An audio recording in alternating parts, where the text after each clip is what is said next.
Essa obra nasceu como uma provocação recebida, acolhida, e o desejo de que isso se tornasse mais maduro, um significado afirmado para si mesmo, que foi se tornando provocação para o outro. Acho que isso aconteceu entre nós muitas vezes. Eu estou achando muito bonito que esse momento daquilo que é simplesmente um livro está aparecendo imediatamente, que é muito mais que isso, né? Então eu queria muito agradecer a presença de vocês todos, porque o fato de vocês estarem aqui com a alegria e com a vitalidade com que vocês estão, ajudam a gente a entender do que se trata. E agradecer muito a presença do Mauro, que veio de Campinas especialmente para encontrar a gente aqui e comentar esse trabalho. Ele, na verdade, é o autor do prefácio do livro, da publicação. Então ele já tinha tido essa disponibilidade de ler e comentar e vir junto com esse livro, mas também a alegria dele poder vir aqui, estar aqui nesse momento em que a gente está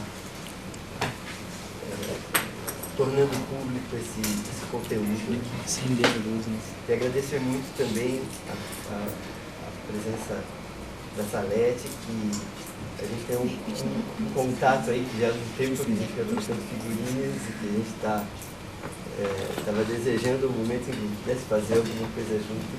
Eu quis que nesse momento em que a gente pudesse comentar esse livro, ela pudesse estar aqui. Ela teve uma disponibilidade enorme. E foi um momento em que a gente se reaproximou de uma maneira muito bonita também, sendo uma ocasião muito bacana entre a gente também. Queria agradecer muito a tua disponibilidade para enfrentar esse tema com a gente aqui hoje. Queria também lembrar com vocês que uma das coisas que mais me surpreende nesse percurso todo, desses anos, com esse material sobre experiência elementar, é o fato de que esse trabalho nasceu da forma mais despretensiosa possível. E isso me parece uma coisa muito bacana. Assim. Nasceu com um desejo de ler algumas coisas do livro Centro Religioso, do Giussani, retomar algumas provocações que estavam ali, colher como uma forma da gente estudar, colher umas provocações que vinham dali. E era simplesmente 2, 3 amigos que se encontravam para colher esse tipo de provocação. E a gente foi se surpreendendo com a provocação que a gente estava recebendo do Giussani, daquele livro, como de uma provocação para a gente reler o que seja a psicologia, a gente rever o modo de olhar a pessoa, não a partir de certos contornos que a gente escolhe para ler, mas a partir de uma dinâmica que nos surpreende. Surpreende a gente como profissional, mas surpreende o próprio sujeito quando ele tem consciência de si mesmo. Essa dinâmica que solicita, que abre caminho, que reemerge sempre como novidade, que quer mais, que é crítico. Essa dinâmica que é exigência, que a exigência de significado, que a exigência de vida, e por isso é sempre nova. Sempre nova porque exige alguma coisa de grande, quando a gente encara tantos limites pessoais e de circunstância, e a exigência demais quando a gente identifica elementos que correspondem.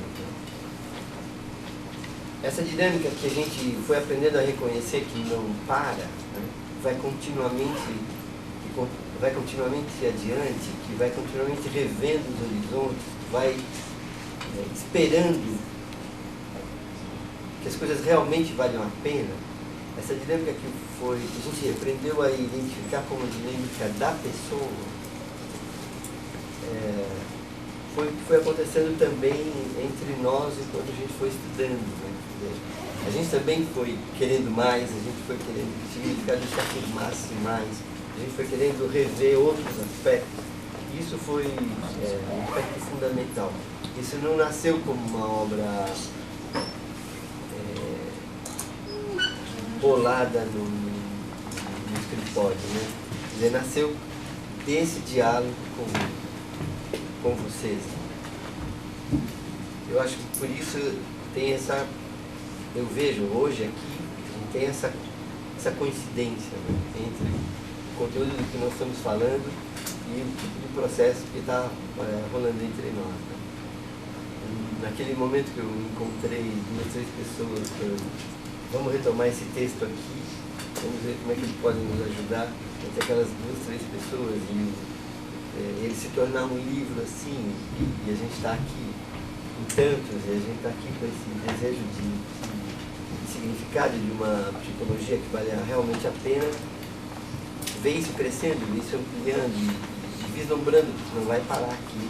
É uma grande alegria, é uma liberdade, porque não é algo que eu tenho que sustentar na marra, não é algo que eu tenho que fazer tornar uma bandeira, é algo que eu tenho que respeitar. É algo de bonito que está acontecendo, é algo de vida que está acontecendo, que eu também tenho que respeitar e reverenciar. Eu acho que a gente está celebrando muito mais que um livro. E eu queria agradecer muito vocês estarem aqui para evidenciar isso. Mas vocês já me ouviram falar muitas vezes. Queria que a gente usasse esse tempo para ouvir Mauro e Salete comentarem esse trabalho todo, esse processo todo. Vou começar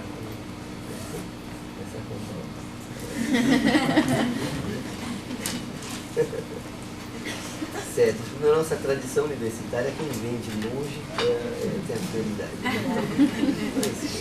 Mas é um conflito de tradições aqui, quem vem de longe e quem a mulher tem a precedência. Mas como ela disse, você começa primeiro, então.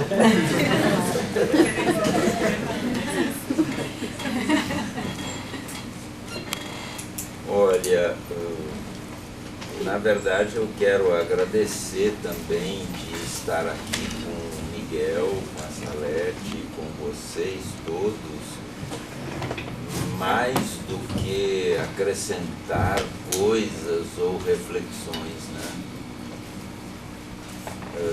Também não tenho em fenomenologia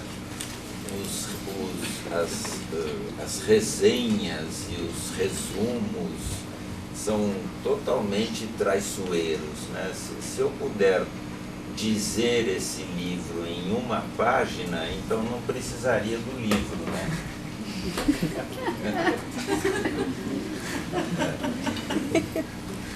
Então não tenho essa pretensão, eu só posso comentar como é que está sendo para mim acompanhar esse movimento a que o Miguel se referiu.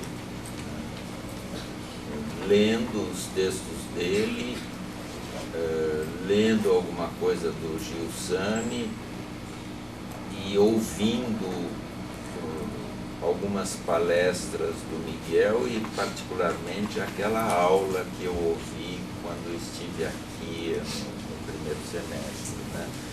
Que essas coisas me tocaram muito, né?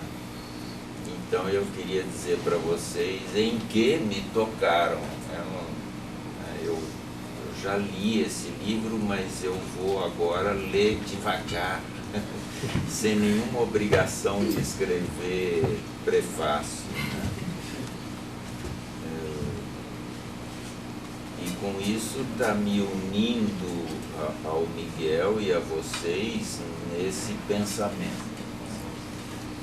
Então, eu acho que essa questão da experiência elementar e esse movimento e essa reflexão que está sendo proposta aqui me tocaram de duas maneiras, de uma maneira mais prática e de uma maneira mais teórica também, né? Como psicólogo, e não só como psicólogo, porque essa categoria de ser psicólogo, às vezes, e eu sou, e às vezes eu me sinto apertado dentro dessa categoria.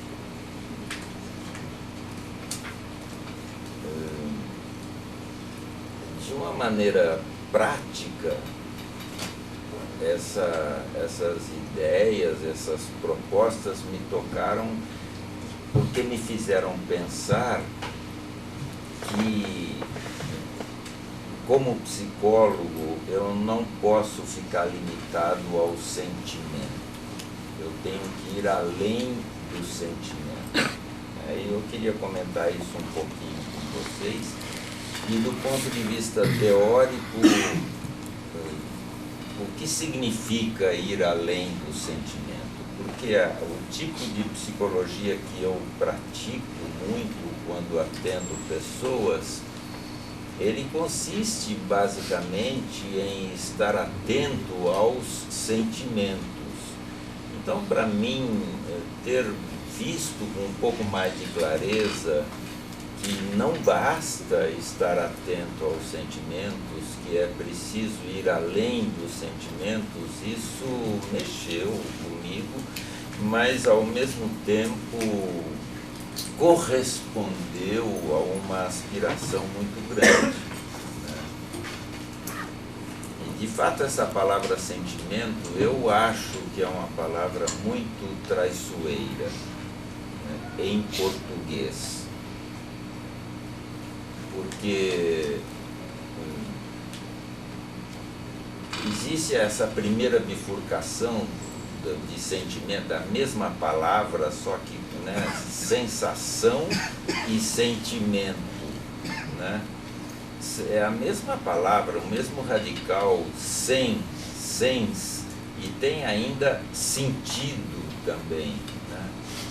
E as dificuldades que tem o Gendlin para traduzir, para explicar o que é, porque acho que em inglês deve ter uma complicação parecida com essa. Tem a palavra feeling, tem a palavra sense. Em português, por exemplo, o adjetivo que se refere ao sujeito que sente seria senciente, né? O senciente. Mas o senciente é o sujeito da sensação, não é o sujeito do sentimento. Não existe palavra que designe o sujeito do sentimento, né? E também a etimologia, eu fui atrás da etimologia da palavra sentimento e faz algum tempo, não me recordo muito bem, é uma etimologia que não é segura, ninguém sabe de onde veio essa palavra, veio de línguas pouco faladas, e essa raiz sens teria a ver com, se não me engano, caminho, uma coisa maluca assim. Eu gostaria muito de rever isso, mas por que eu estou dizendo isso? Eu acho que no plano da psicoterapia, do atendimento psicológico, permanecer ao nível dos sentimentos é um pouco permanecer ao nível da emoção, da comoção. Só que nem sempre o Gendlin teve uma dificuldade grande de dizer não se trata de emoção, porque não é uma coisa que mexe muito com não é uma coisa, vamos dizer assim, não é um estardalhaço o sentimento, é uma coisa muito discreta, né? Muito mais discreta do que uma emoção. Ele estava, na verdade, procurando o quê? Então vamos falar claramente, vamos dizer, é preciso ir além do sentimento. E às vezes é preciso ir contra o sentimento até, né? Para descobrir alguma coisa que se revela por baixo do sentimento e que eu acabei achando, pelo menos, que é uma das características de que fala o Miguel nesse livro e o Gil Sani, né? Que está relacionada com a ética, está relacionado com o senso de valor, né? E não o valor declarado, não se trata de valor declarado, né? Se trata de valor sentido, se trata de valor experienciado, e nem sempre de uma forma totalmente consciente, né? Eu posso arriscar alguns exemplos aqui, né?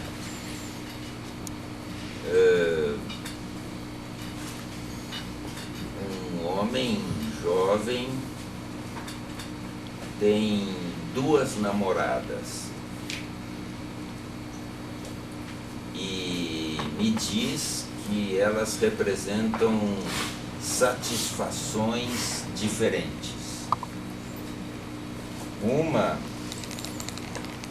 representa o tradicional, família, e a outra representa a aventura, a maluquice de que todos nós precisamos, né? Só que uma não sabia da outra. E ele não estava bem com isso. Não estava bem com isso.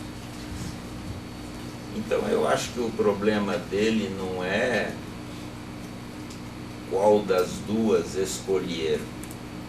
O problema dele é não estar bem com isso. E o que eu faço com esse não estar bem com isso? Isso está muito além dos sentimentos meramente aparentes, percebe? Eu acho que isso tem a ver com alguma coisa do tipo, tem alguma coisa de errado aí que eu não consigo admitir. Tem alguma coisa a ver com uma palavra que o Gil Sani usa e que aparece muito aqui no livro, que é a palavra exigência. Eu acho que na experiência elementar tem alguma coisa que é exigência muito mais do que sentimento.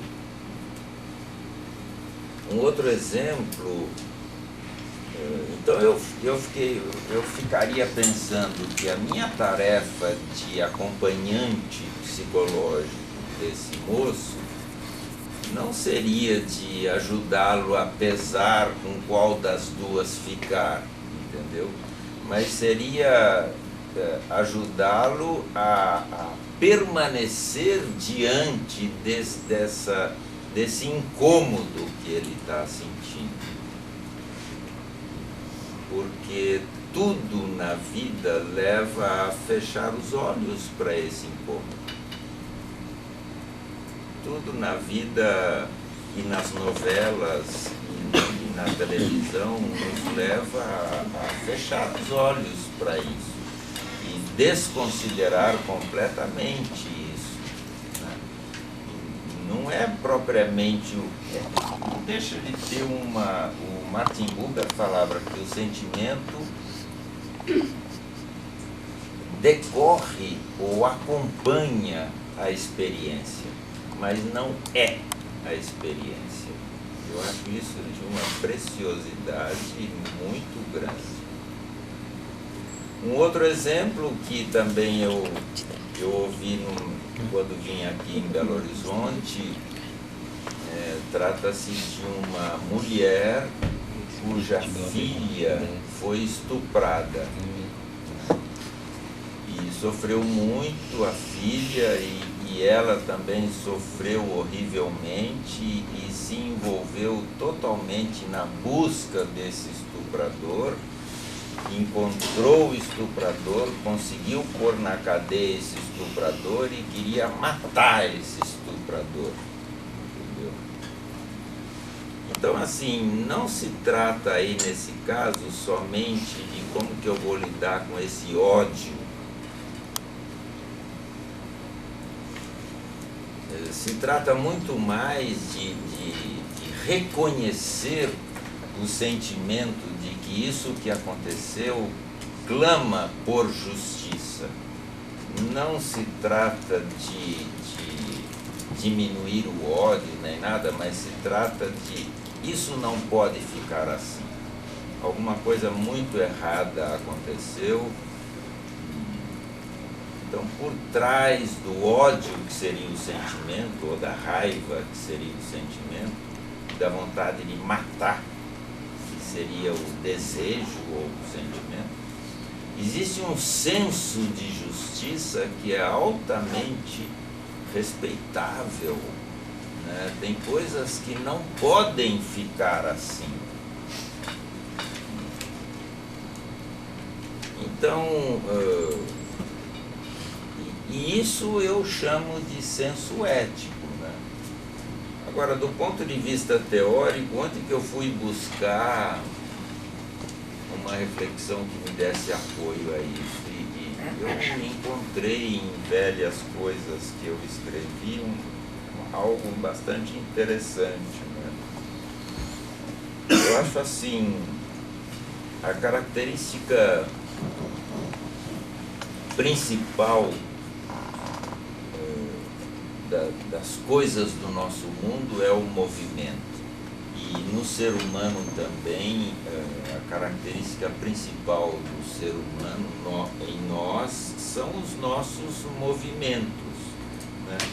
Mas se você considera tudo que você faz como simples movimentos, então você está perdendo muita coisa. Então, assim, eu daria nomes diferentes. Num determinado nível de consideração, você pode chamar de movimento. Num nível um pouco mais complexo de consideração, você pode chamar este movimento de comportamento. E num nível ainda mais complexo de consideração, você chama esse movimento de ação. Mover-se, comportar-se e agir. E tem certas ações nossas que, se você for compreender somente enquanto movimento, você não dá conta. E digo mais, se você for compreender somente enquanto comportamento, também você não dá conta. Você tem que compreender especificamente como ação, né? Então, assim, compreender um movimento significa... Eu explico um movimento se eu consigo, por exemplo, detectar os mecanismos de contração muscular e extensão ou relaxamento muscular envolvidos naquele movimento.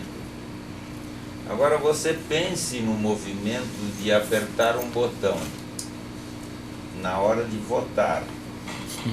entendeu? Lá na Câmara Indevassável, né? Então tem uma maquininha eletrônica lá e você aperta um botão. Então, pense nas eleições que estão aí, né? E se você disser o ato de apertar um botão que eu vou exercer lá se explica pela contração do músculo do meu braço, você não explicou a sua tomada de posição como cidadão. Concorda comigo? Falta muita coisa. Então, o comportamento já é um olhar para o mesmo movimento, só que é mais complexo. Ele não se explica em função de fisiologia ou em função de músculos envolvidos. O comportamento se explica em função de estímulos, como resposta a estímulos.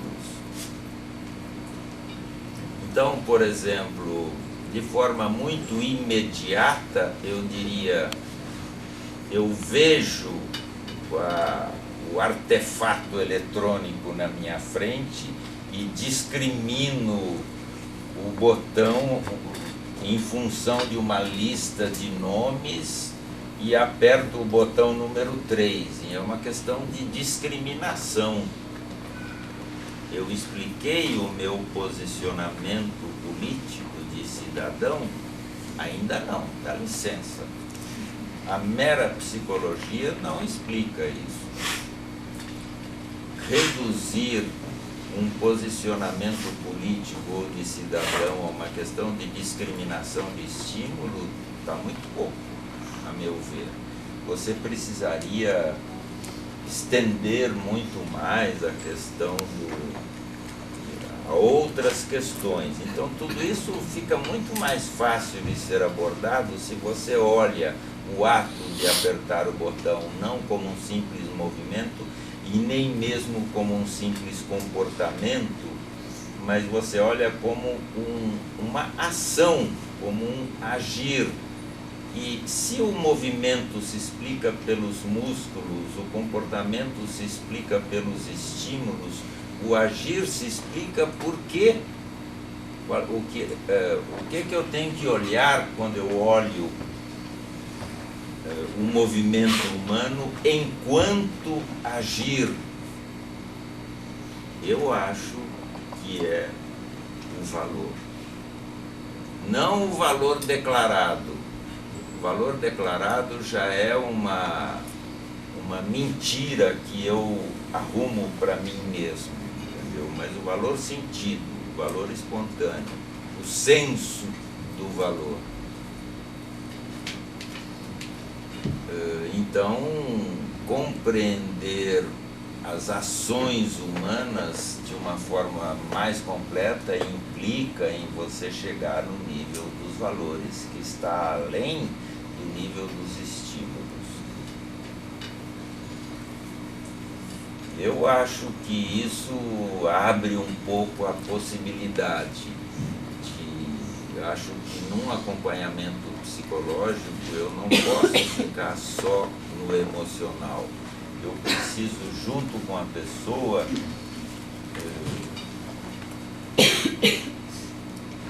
ir além do emocional e tocar nesse campo do valor sentido, não do valor, repito, não do valor declarado. Então esse livro e essas considerações do Miguel aqui, esse movimento de vocês, está me fazendo pensar em tudo isso. E eu acho que na nossa profissão de psicólogos, meio que a gente ficava um pouco sem um instrumental teórico que desse apoio a uma atuação que ao menos respeitasse a importância do mundo dos valores, ou, se quiserem, do mundo das exigências.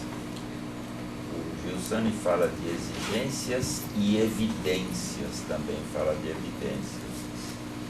Então isso tem um paralelo na história da filosofia que é muito rico de ser explorado.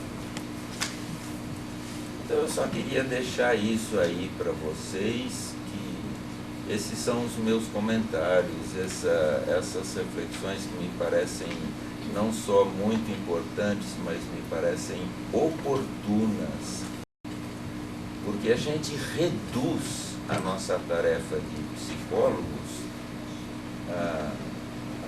num plano muito restrito demais. Parece que não existe espaço para considerar nada que esteja além do sentimento ou além de estímulo e resposta.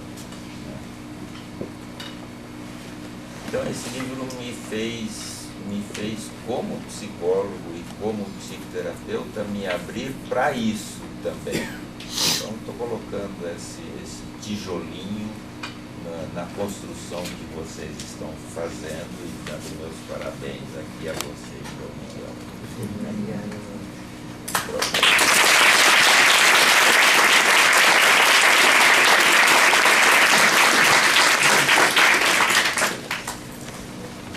Obrigado, Mauro. O ponto da exigência, de fato, é o ponto que está pedindo uma revisão fundamental do que seja a dinâmica da pessoa. Acho que o Mauro pegou o ponto realmente nuclear da questão, que pede uma revisão de todos os outros aspectos. Né? E é uma revisão para ser feita, né? Não é algo que está ajeitado, né? É uma provocação e uma ajuda que a gente está recebendo do Lucene para fazer essa revisão. Eu agradeço muitíssimo. Então, Elizabeth. Para quem ainda não viu, boa noite. Boa noite. É assim, um privilégio, uma honra, uma alegria estar aqui. Primeiro, sendo madrinha do seu filho. E também participando de uma mesa do meu ídolo, de referência bibliográfica, na César Melo. Não deve escutar. Dá para escutar, não?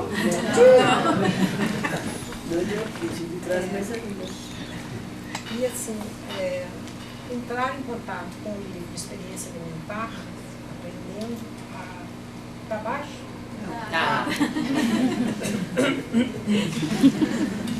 Então, eu entrei em contato com o livro Experiência Elementar, aprendendo a reconhecer. E o contato com o livro realmente assim, foi um encontro para mim. Quando eu cheguei para encontrar com o Miguel, eu disse, eu tive um encontro com o seu livro, que assim, eu o encontrei no livro dele. Por isso, eu queria acrescentar no título, só aqui, eu queria acrescentar, aprendendo a reconhecer, reconhecendo. Porque assim, realmente foi alguma coisa reconhecendo com S, com licença do Aurélio também. Reconhecendo, porque assim, eu fui lendo e me sentindo ser, e me sentindo sendo, ok? Então, assim, bom, todos vocês sabem que eu respiro a clínica psicoterápica, todos vocês que me conhecem, a clínica psicoterápica eu respiro 24 horas por dia, né? Vocês já sabem disso. Então, eu não tinha como não olhar para o livro do Miguel, né, dentro desse meu clima da clínica psicoterápica fenomenológica, assim, que realmente é o que há para mim. E assim, a proposta dele de retomada de comunicação interpessoal me chamou muita atenção, que a nossa sociedade moderna está assim, né, as comunicações estão mais do que raras e lamentavelmente acabando, né? Então, as comunicações de fato, os encontros de fato. E eu acho que ele chama atenção muito bem para isso, para a compreensão de si, para a abertura para o outro, quer dizer, para o encontro, enfim, e para a gente reconhecer o que a gente perdeu, para a gente retomar a condição de ser. Então, isso está faltando para nós na nossa sociedade moderna. Mas, considerando todo esse lado que é o interpessoal, assim, que eu realmente li e curti, mas eu queria dizer para vocês que o tempo todo que eu estava lendo o livro, o que se fez figura para mim, no fundo, o livro, né, na obra, o que se fez figura para mim foi o aspecto relacional. Então, quer dizer, eu sou psicoterapeuta há 32 anos, então eu estou há mais do que atenta para isso, mas assim, fiquei feliz porque a gente está precisando de obras que falem do aspecto relacional na prática para nós, né? E te agradeço muito, que vai nos ajudar nisso. Eu vou situar para vocês aspectos que ele levantou, que assim são essenciais para nós no trabalho clínico, né? Então eu queria falar um pouquinho disso, né? Então, reconhecendo o livro no seu dinamismo, né, porque ele fala o tempo todo, ele começa o livro falando da gente olhar uma obra no seu dinamismo, olhar uma pessoa no seu dinamismo. E olhando o livro dele também no seu dinamismo, né?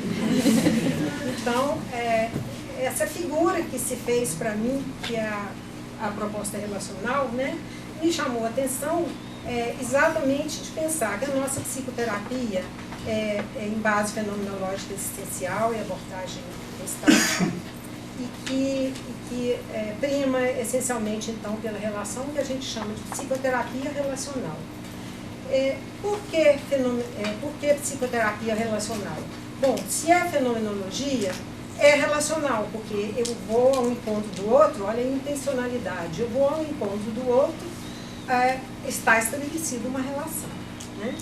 Então, já começa por aí. Mas é importante a gente ver que a relação não começa aqui, a relação começa lá quando o bebê nasceu, né?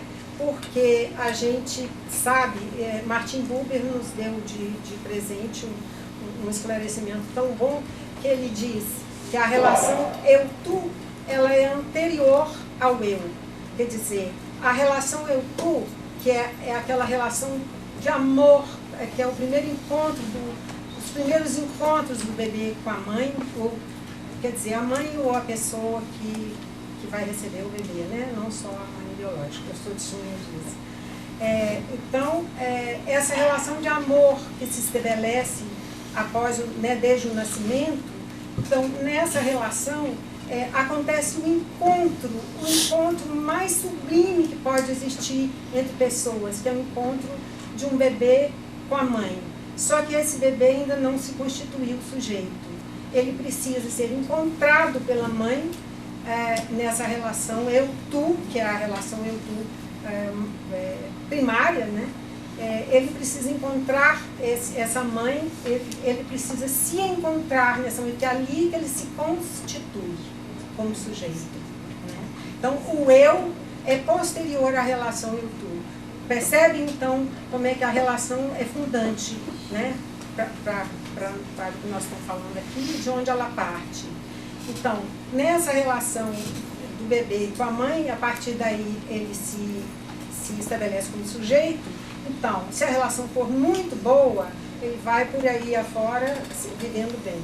Mas se a relação não foi boa, ou se a relação se atrapalhou aí pelo meio do caminho, então ele tem outras chances na vida de se constituir sujeito. A gente fala que o ser é construído nas relações, né? Evaldo Ribeiro afirma muito isso. O ser é construído nas relações. A gente fala o ser é constituído nas relações. Bom, é construído que a sociedade e o ser se constroem mutuamente. Mas, quando a pessoa, então, chega para nós como terapeuta, ela vem para nós porque ela não está bem como pessoa, como sujeito, né? Então, ela tem outra chance, como ela tem uma boa relação amorosa também, ela pode ter uma chance de se reconstituir como sujeito. Mas numa relação terapêutica, então, é o que se espera, né, para que uma pessoa possa, aos olhos de um terapeuta, né, se reconstruir. Então, Miguel fala, o que eu gostei muito, ele fala de presença. E presença é tudo que um terapeuta precisa desenvolver nele para que ele possa ter uma abertura para receber o seu cliente. Então, em presença, o que está implícito, né? A pessoa, o terapeuta presente, ele precisa ser capaz, então, de uma abertura, que é o acolhimento, que é receber a pessoa despojado por inteiro, né? E o Miguel fala do olhar profundo, que Martin Buber também fala, né? O olhar profundo é aquele olhar que acolhe a pessoa e que ela nunca foi olhado como naquele momento na vida e que daquilo ele fala vai levar até a morte. A presença pelo olhar profundo.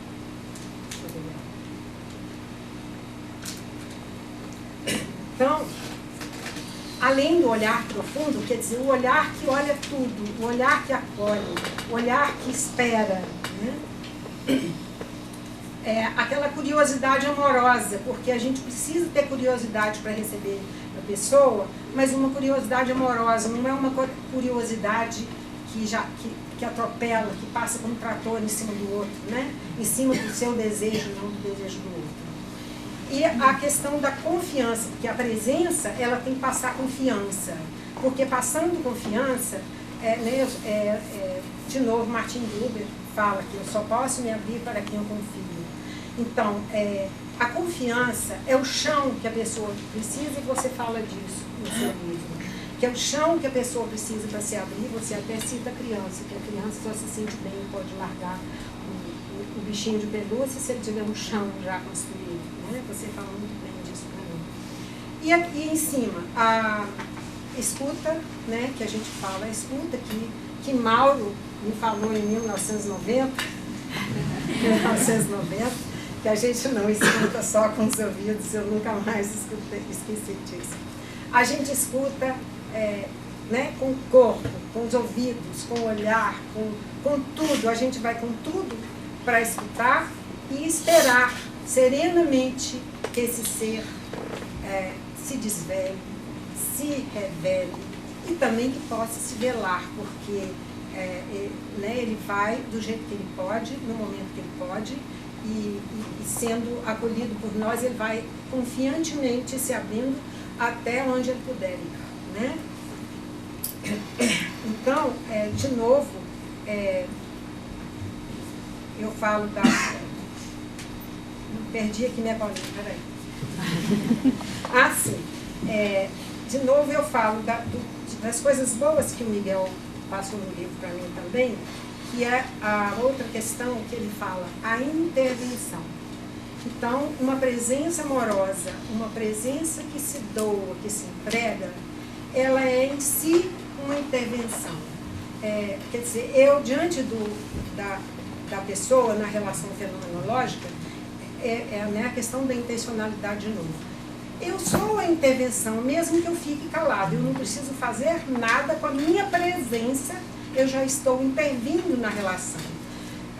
E aí, a relação, portanto, né, a coisa vai acontecendo com a minha presença, que já é uma intervenção, e eu não preciso me preocupar com isso. Então, assim, há muito tempo que eu fico escutando os debates, diferença de quando é intervenção, quando é técnica, etc. e tal. Então, eu costumo dizer, você falou disso também no seu livro, técnica, a gente, quer dizer, quem quiser usa, né, é o direito de cada um. Agora, você tem que ser coerente com a abordagem que você está seguindo. Se você está seguindo uma abordagem fenomenológica, então a sua presença já é a intervenção que entra em relação. Então você não precisa usar técnica, então seja coerente por aí. Aí Miguel falou no livro dele, que eu achei legal, que ele fala, quando eu uso técnica, eu alieno a pessoa, eu abandono o sujeito. Porque a técnica, eu escolhi o que ele vai fazer no momento meu, do jeito que... Está ouvindo? No momento que eu... tá ótimo. Então, sim, se eu vou usar uma técnica, tudo bem, escolha de cada um, mas, sendo coerente com a abordagem, eu tenho que pensar que no momento que eu uso a técnica, eu estou comigo, com o meu pensamento, eu já saí da relação, eu já não estou mais com a pessoa. Então, eu estou decidindo por mim, por ela, eu estou provavelmente atropelando ela, porque eu não deixei ela ir no movimento dela, de compreensão, porque não é nem, como diz o professor Mauro, não é nem questão do sentimento, o sentimento aparece, mas a gente está acompanhando o processo de compreensão do significado, do ressignificado da vida dela. Então, nesse momento, o fluxo vai indo e a gente vai acompanhando de tal modo que que eu não preciso mexer, eu preciso apenas abrir campo, né? Eu costumo dizer, a gente faz perguntinhas pequenas, a gente joga sinuca, ploft para a bolinha ir no mesmo sentido, mas nunca cortar para virar o jogo. Por quê? Porque você vai no sentido da pessoa e ele vai então, que eu falo, a questão da redução, ele vai reduzindo, falando, até encontrar aquele significado e até chegar, né? Você diz a questão da originalidade, a questão de chegar naquele reconhecimento, naquele ponto de si mesmo. E eu costumo dizer, até chegar no mais profundo que possa ser, que é a possibilidade de si, né? Por aí. Então, realmente, assim, te agradeço muito você ter falado de intervenção, que eu precisava que alguém falasse disso. Ok. Bom, minha cola. Sim. Então, o que eu queria priorizar é exatamente, que nós estamos falando do relacional, para quê? Para chegar no encontro, né? E nesse encontro, a gente, Miguel fala muito de espera, que espera é posicionamento e não passividade. Quer dizer, a gente se posiciona e entra numa possibilidade de encontro, porque eu também não sei se eu vou encontrar, né? Eu entro na possibilidade de encontro com a pessoa. E as coisas vão acontecendo, mas com certeza que com o meu olhar amoroso, meu acolhimento, tem muito mais garantia de que isso possa acontecer, né? E que o ser possa realmente se revelar. Então, aí chega numa palavra que eu, assim, guardei ela para mim já de uma vez, que é o maravilhamento. Maravilhamento, vocês vão ver no livro. Eu falo muito, assim, tem uma expressão do Boheim, que é admiração ingênua, eu acho, assim, fantástico. E a gente precisa aprender a olhar para o nosso cliente com admiração ingênua, que é a admiração de uma criança, do olhar de uma criança que viu um cachorrinho pela primeira vez, né? Aquele espanto, né? E Miguel falou maravilhamento, a gente se acolhe o cliente, a questão da contemplação, né? De ficar ali olhando, esperando, e a admiração ingênua de ficar olhando para ele sem a priori, sem preconceito, tentando, difícil, né? Mas tentando olhar com os olhos de quem está realmente vendo pela primeira vez, porque aquele nosso cliente, você pode até já ter visto ele na rua, mas naquele momento em que ele se oferece como cliente, é a primeira vez que você o vê e ele também se vê.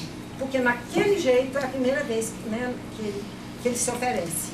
Ele pode até ser seu amigo lá na rua, mas ali naquele momento que ele se ofereceu como cliente, e em cada sessão você está vendo ele, de fato, pela primeira vez. Então, contemple, né? E aí, o processo vai rolando. Então, o Miguel fala de ver a beleza na dor. Eu achei isso poético. Ver a beleza no amor, ver a beleza na vida, ver a beleza na dor. Coisa que nós perdemos muito, né? De aprender a ver a beleza nas coisas. E por incrível que pareça, eu pensei muito de ver, da sua frase, ver a beleza na dor, que é quando assim, gente, que coisa incrível, quando você está atendendo um cliente que entrou no sentimento e está sofrendo, você vê que tem sofrimento, mas assim, você vê a beleza, a maravilha daquilo, porque exatamente naquele momento, além do sentimento que você fala, aprofundar a tristeza, além do sentimento que ele está aprofundando, ele está então reconhecendo e compreendendo, quer dizer, vai além do sentimento, que ele está compreendendo. Compreender em abraçar, em hebraico é abraçar, ele está se abraçando. Então, ele se abraça e se acolhe. Então, nesse momento, ele é, de fato, né? E aí, o que o terapeuta viu? Maravilhoso. É fantástico. A gente fica... E essa é a nossa cachaça, porque a gente quer entrar Bom, então, falo mais, deixa eu pegar aqui. Bom, eu queria, só para finalizar, eu queria falar de duas coisas, do seu início do livro e do seu fim. No início do livro, ele fala do encontro com uma imagem, eu até citei aqui no começo, e aí para olhar o movimento da imagem barroca. o dinamismo e tal e tal. Então ele fala ele começa o livro, portanto, falando de olhar, de contemplação, né? De admiração, né, pelo dinamismo da obra. E aí ele diz assim, e no final, a última, falando o começo e o fim, a última frase dele, do livro, ele diz assim,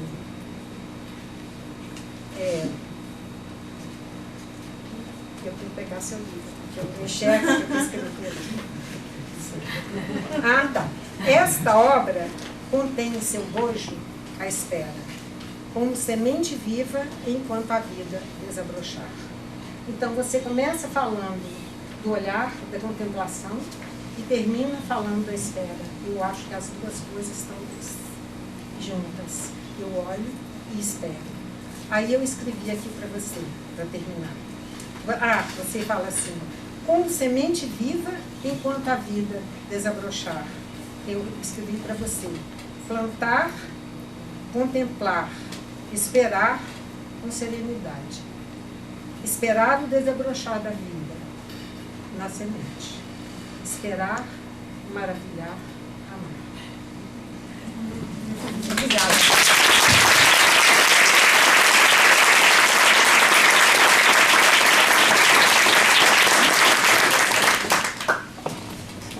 Emocionei.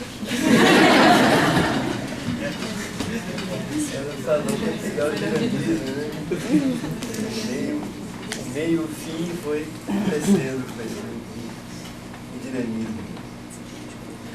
Mas eu acho que nessa palavra que você redescobriu aí, da questão de maravilhamento, é que a gente tem uma chave fundamental, né? De uma abertura nossa, de colher alguma coisa que está se dando dentro de nós, que está nos chamando a olhar de um modo novo, a reconhecer, a esperar algo que está por brotar, que eu acho que é talvez a maneira da gente estar mais presente enquanto sujeito é quando a gente pode fazer uma experiência assim. E para mim é muito caro isso que você lembrou, que esse maravilhamento não se trata de escolher elementos cor-de-rosa para a gente ficar olhando, né? Mas se trata de colher uma surpresa para nós que está aí se apresentando sempre, né? Que a dor contém também coisa de solicitação, de respeito, de acolhida, de abertura. Eu acho que é o que mais a gente é chamado a viver, de colher a beleza do ser humano dentro da dor. Se a gente puder aprender a olhar assim, a dor não vai nos tomar, não vai nos tirar de nós mesmos, nem a gente vai lidar com o outro como uma peça para ser transformada, né? Vai poder interagir com ele verdadeiramente. Eu acho que é isso que nos reconstitui. A nós a olhar assim e a pessoa a ser olhada assim. Por isso essa outra passagem que você lembrou, que para mim é muito, muito verdade, é o fato de que ser olhado de um certo modo não é algo que fica no passado, né? Eu sou definido por um olhar, né? Eu carrego comigo para sempre, até a morte, como você dizia. A gente carrega um olhar com a gente para sempre. Acho que todos nós, eu fiz isso no meu relacionamento com o Juscelio, eu tive essa experiência no meu relacionamento com o Juscelio, e por isso nasceu tudo isso aqui, mas acho que cada um de vocês fez um pouco dessa experiência de, no texto dele, reconhecer algo totalmente pessoal, de dizer, ele tá se referindo a mim, ele tá falando de mim. Ele dá conta de olhar elementos de mim que eu não dou conta de olhar. Porque cada um de nós recebeu em algum momento um tipo de impacto desse tipo. Eu acho que o fato de que a gente está aqui hoje se reconhecendo com esses elementos tão importantes tem a ver com a potência que isso tem de gerar vida, né? Gerar sujeitos, gerar relações, gerar história, né? Eu queria agradecer muito a presença de vocês todos aqui. A gente tem muito que celebrar e muito que cuidar, né? Nós recebemos muito nesse período de trabalho que a gente pôde ter junto, e cada um de nós recebeu muito hoje aqui de novo. Muito obrigado. Até breve.